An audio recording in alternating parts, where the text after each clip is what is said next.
Hello everyone, welcome to machine possible IAS academy. Aspirants, ఇది APSC group 1 2025లో మెయిన్స్లో polity పేపర్లో అడిగిన క్వశ్చన్ ఇది. ఈ మెయిన్స్ క్వశ్చన్ని డిస్కస్ చేద్దాం మనం. So previous year paper questions అన్నీ ఒకసారి కూడా అనాలిసిస్ చేసుకోండి. ఎవరైతే సీరియస్గా గ్రూప్ 1 ప్రిపేర్ అవుతున్నారో ప్రతిరోజు ఆన్సర్ రైటింగ్ అయితే ప్రాక్టీస్ చేయండి.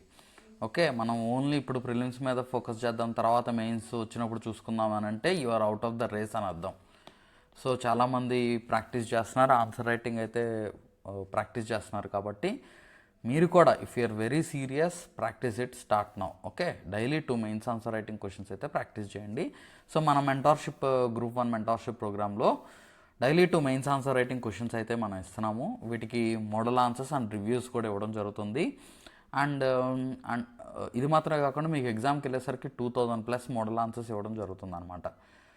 మన హిట్ రేషియో కూడా ఎవ్రీ పేపర్లో 12 to 13 క్వశ్చన్స్ మీరు ఖచ్చితంగా చూస్తారు మనం ఇచ్చే క్వశ్చన్స్ నుంచి. ఓకే, సో ఈ టాపిక్ చూద్దాం. ఇక్కడ క్వశ్చన్ చూడండి. Although the states have their separate list for law making, their authority is not beyond the overarching legislative powers of the parliament examine అన్నాడు. అంటే చట్టాలు రూపొందించే విషయమై రాష్ట్రాలకు ప్రత్యేక జాబితా ఉన్నప్పటికీ ఆ అధికారం అనేది పార్లమెంట్కి ఉండే విస్తృత శాసన అధికారాల కంటే మించినదేమీ కాదు. పరిశీలించండి. సో అంటే రాష్ట్రాలు ఇప్పుడు మన దేశంలో ఇక్కడ క్వశ్చన్ ఏమంటున్నాడంటే రాష్ట్రాలు సొంతగా చట్టం చేసే అధికారం ఉంది. వాళ్ళ స్టేట్ సబ్జెక్ట్స్లో వాళ్ళు చట్టం చేసే అధికారం ఉంది. కానీ ఆ అధికారం కూడా పార్లమెంట్ చట్టం చేసే అధికారాన్ని మించిందేమీ కాదు అని చెప్పేసి అంటున్నాడు.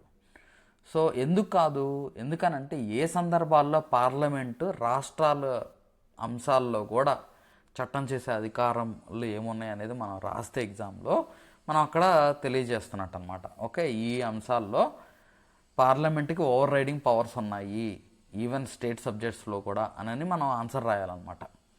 ఓకే, సో అలా రాస్తే మీకు మంచి మార్క్స్ అయితే పడతాయి. అవన్నీ కూడా ఇక్కడ మనం డిస్కస్ చేద్దాం. ఇక్కడ చూడండి, మన ఇంట్రడక్షన్ చూడండి. ఇంట్రడక్షన్ మనం జనరల్గా ఒక 3-4 లైన్స్లో మనం ఇంట్రడక్షన్ రాయొచ్చు.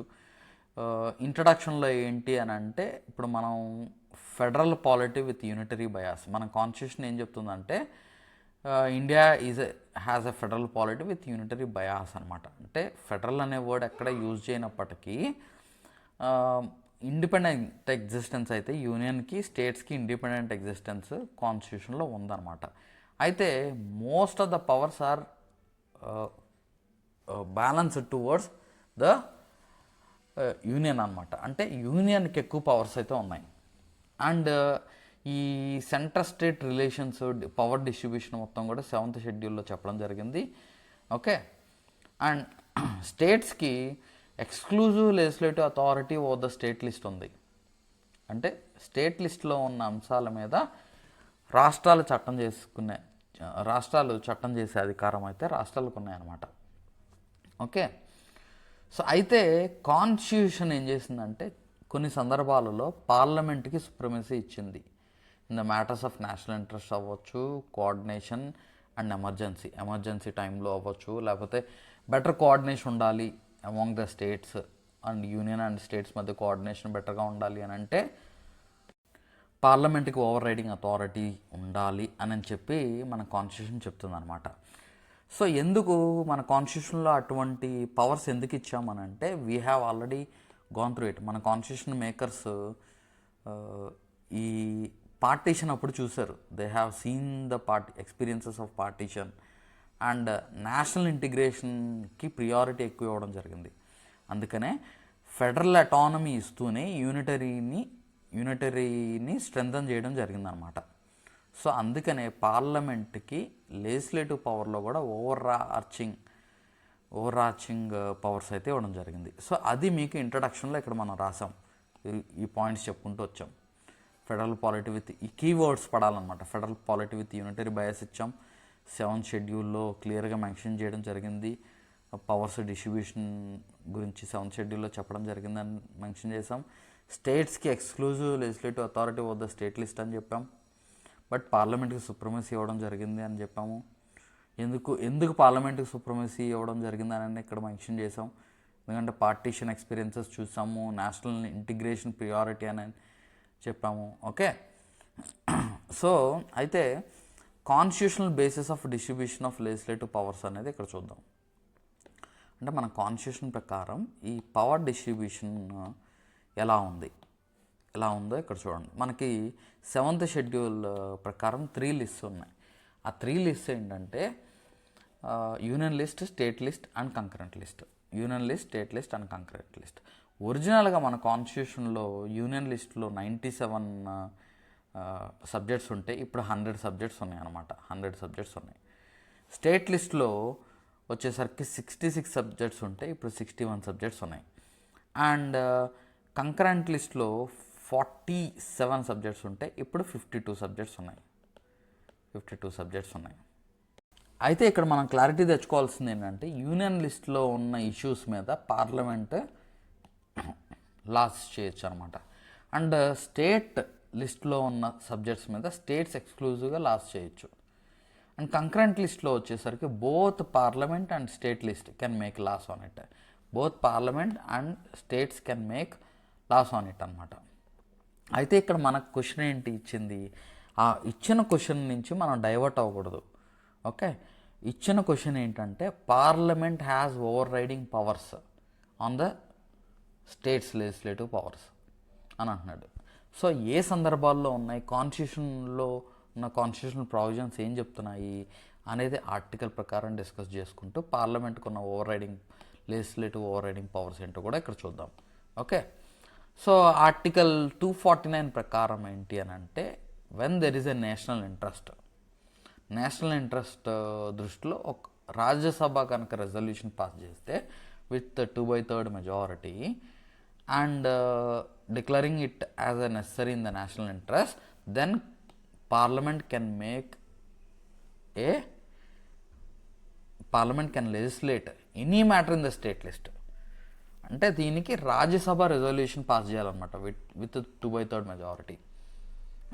ఇక్కడ Rajya Sabha is representing the states అని అర్థం. జనరల్గా Rajya Sabha represents the states.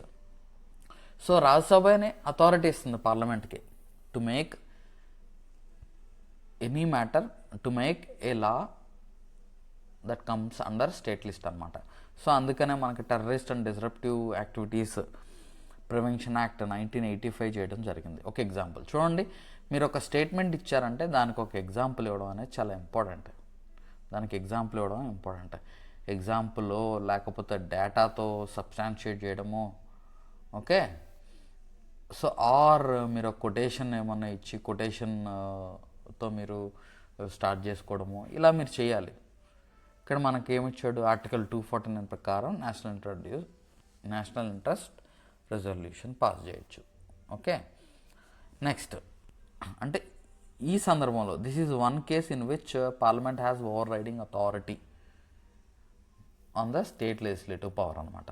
Next another point వచ్చేసరికి under article 250 during national emergency, when national emergency is declared, యాక్చువల్గా ఏంటంటే emergency can be declared under article 352 of Indian constitution అనమాట. సో ఈ ఎమర్జెన్సీ డిక్లేర్ చేసినప్పుడు parliament can legislate on the state list matters. Okay, ఆ national emergency ఉన్నప్పుడు state లిస్ట్లో ఉన్న issues subjects మీద కూడా పార్లమెంట్ లెజిస్లేట్ చేస్తే అవి ఎమర్జెన్సీ సీజ్ అయిన 6 నెలల వరకు ఉంటుంది అనమాట. ఆఫ్టర్ దట్ ఆ లా సీజ్ టు ఎగ్జిస్ట్ అనమాట. అర్థమైందండి? సో అలాగా ఇండో పాకిస్తాన్ వార్ అప్పుడు parliament made laws and public order and internal security.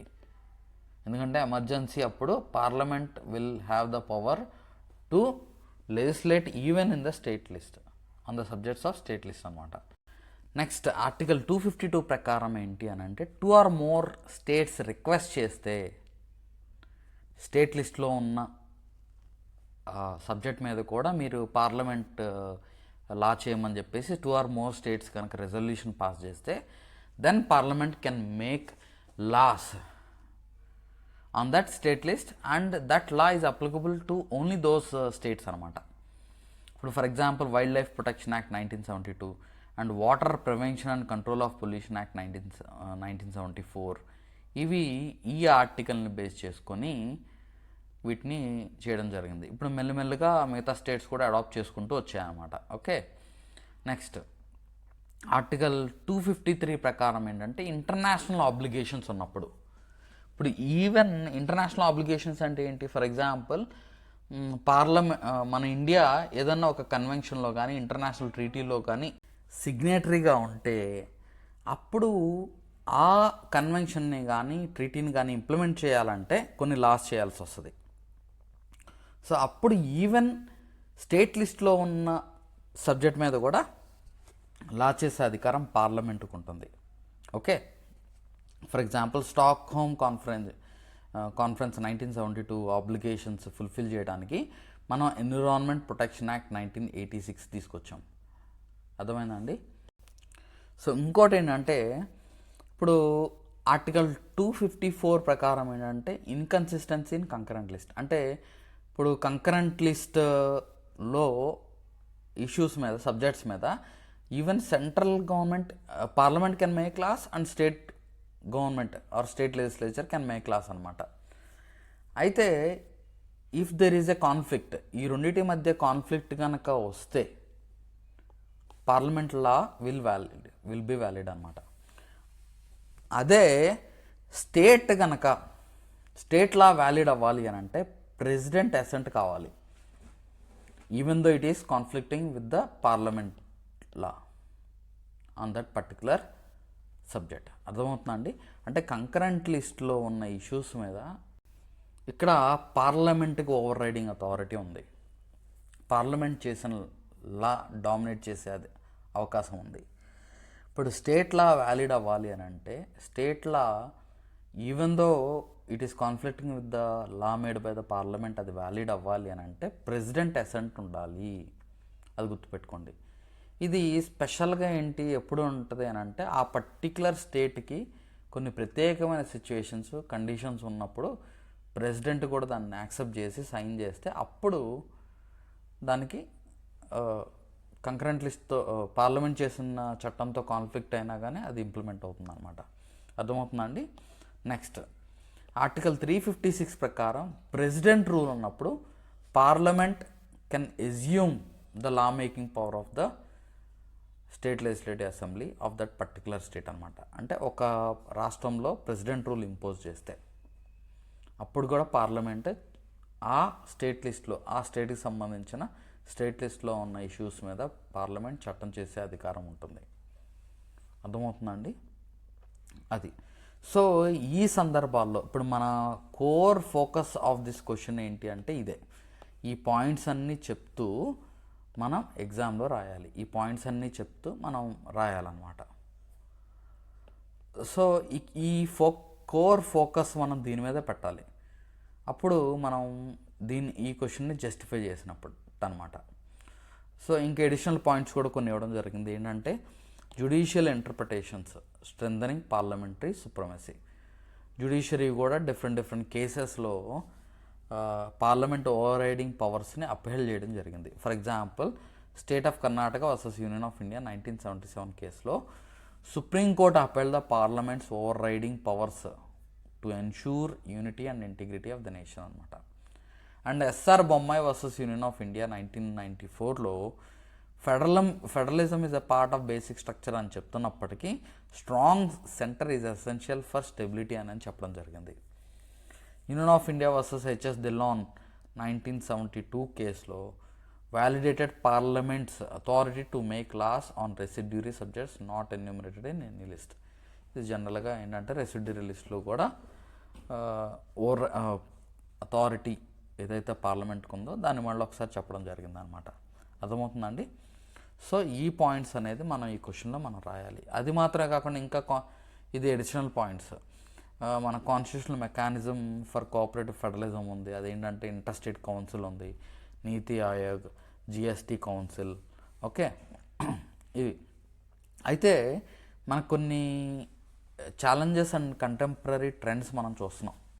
So challenges ఏంటంటే ఇప్పుడు ఫెడరల్ ఓవర్ రీచ్ ఎక్కువ ఉందనని కొన్ని స్టేట్స్ అయితే అభిప్రాయపడుతున్నాయి. ఫర్ ఎగ్జాంపుల్ మీరు చూడండి, నీటి విషయంలో కూడా ఈ ఫెడరల్ ఓవర్ రీచ్ ఎక్కువైపోయింది అని చెప్పేసి. అంటే ఏంటంటే యూనియన్ పార్లమెంట్ డామినేషన్ పెరుగుతుంది, యూనియన్ డామినేషన్ పెరుగుతుంది అని. సో ఫర్ ఎగ్జాంపుల్ జిఎస్టీ ఉంది, జిఎస్టీ కూడా కోర్స్ రాష్ట్రాలు యాక్సెప్ట్ చేసినప్పటికీ కొన్ని స్టేట్స్ అయితే జిఎస్టీ వల్ల మేము నష్టపోతున్నాము అని కూడా చెప్పిన సందర్భాలు ఉన్నాయి. Okay, and even farm laws విషయంలో 2020లో దీన్ని వెనక్కి తీసుకోవడం జరిగింది. Okay, and not only that, ఇప్పుడు ప్రస్తుతం కరెంట్ ట్రెండింగ్ ఏంటంటే యూనివర్సిటీస్కి సంబంధించిన లా కూడా పార్లమెంట్ తీసుకురాబోతుంది.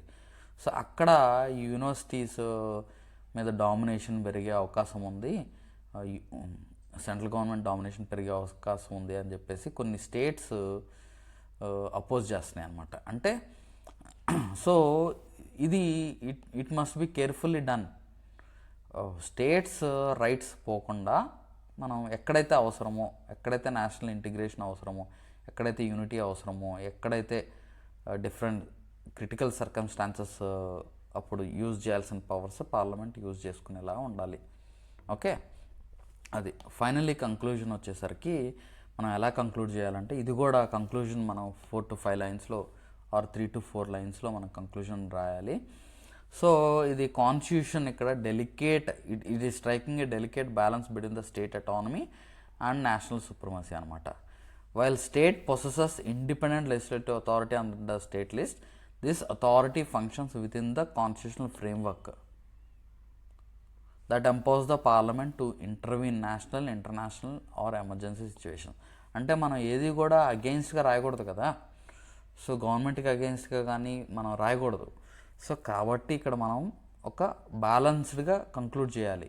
ఏంటి అని అంటే, ఎస్, ఇండిపెండెంట్ లెజిస్లేటివ్ అథారిటీ స్టేట్స్కి ఉన్నప్పటికీ మనం విత్ ఇన్ ద కాన్స్టిట్యూషనల్ ఫ్రేమ్వర్క్లోనే ఇక్కడ ఇక్కడ లెజిస్లేట్ చేయడం చేస్తున్నారు అని చెప్పేసి ఇక్కడ రాయడం జరుగుతుంది అనమాట. Okay, the legislative powers of the states are not beyond the over arching control of the parliament, a reflection of India's federal system with unitary features అని ఇక్కడ చెప్తూ ensuring both autonomy and unity in governance అని conclude చేసాం. Okay, so ఇక్కడ మనకు ఒక balanced conclusion అయితే ఇవ్వడం జరిగింది. సో ఇలా బ్యాలెన్స్డ్ కంక్లూజన్ మీరు రాయాలి ఎగ్జామ్ పాయింట్ ఆఫ్ వ్యూలో. ఓకే, సో నెక్స్ట్ క్లాస్లో నెక్స్ట్ టాపిక్ అయితే డిస్కస్ చేసుకుందాము. సో ఆన్సర్ రైటింగ్ మాత్రం ప్రతిరోజు రాయండి. Everyday 2 mains answer writing questions మీరు రాస్తే ఎగ్జామ్కి వెళ్ళేసరికి కనీసం మనం ఒక 200 to 300 క్వశ్చన్స్ అన్న మనం ప్రాక్టీస్ చేస్తేనే మీరు ఆ 3 గంటల పేపర్ మీరు ఆన్సర్ చేయడానికి, ఎఫిషియెంట్గా ఆన్సర్ చేయడానికి అవకాశం ఉంటుంది. ఇంకా ఎక్కువ చేయాలి. ఓకే, ఇంకా ఎక్కువ మనం ప్రాక్టీస్ చేయాలి. కనీసం మినిమమ్ ఈ క్వశ్చన్స్ అన్న మనం సాల్వ్ చేయాలి. సో మీరు ఇప్పుడే బిగినర్స్ అవ్వచ్చు, ఇప్పుడే స్టార్ట్ చేసి ఉండొచ్చు. సో మీరు బిగినర్స్ అయినా మీరు వర్రీ అవ్వాల్సిన అవసరమే లేదు. మనం మోడల్ ఆన్సర్స్ ఇస్తాం కాబట్టి అది యూజ్ చేసుకొని మీరు ఆన్సర్ రైటింగ్ డెవలప్ చేసుకోవచ్చు. ఆర్ మీరు జాబ్ చేస్తున్నారు, మీకు టైం సరిపోవట్లేదు అని అన్నప్పుడు అట్లీస్ట్ ఒక క్వశ్చన్ కన్నా ఆన్సర్ రాసి మిగతా వాటికి మోడల్ ఆన్సర్స్ చదువుకున్నా you are going in a right direction అని అర్థం. ఓకే, సో టైం ఉంటే మాత్రం 2-3 ఆన్సర్స్ అన్నా మనం రాసుకోవాలి. టైం లేకపోతే ఒక్క క్వశ్చన్ కన్నా ఆన్సర్ రాయాలి. ఓకే, సో మన మిషన్ పాసిబుల్ ఐఏఎస్ అకాడమీలో ఈ గ్రూప్ 1 మెంటార్షిప్ మనం ప్రొవైడ్ చేస్తున్నాము. డిస్క్రిప్షన్లో వీటికి సంబంధించిన లింక్ అయితే నేను ఇస్తున్నాను. సో అది మీరు కావాలనుకుంటే జాయిన్ అవ్వచ్చు. ఆర్ ఇంకా ఏమైనా డీటెయిల్స్ కావాలనుకుంటే మీరు డీటెయిల్స్ తెలుసుకోవచ్చు. Thank you so much.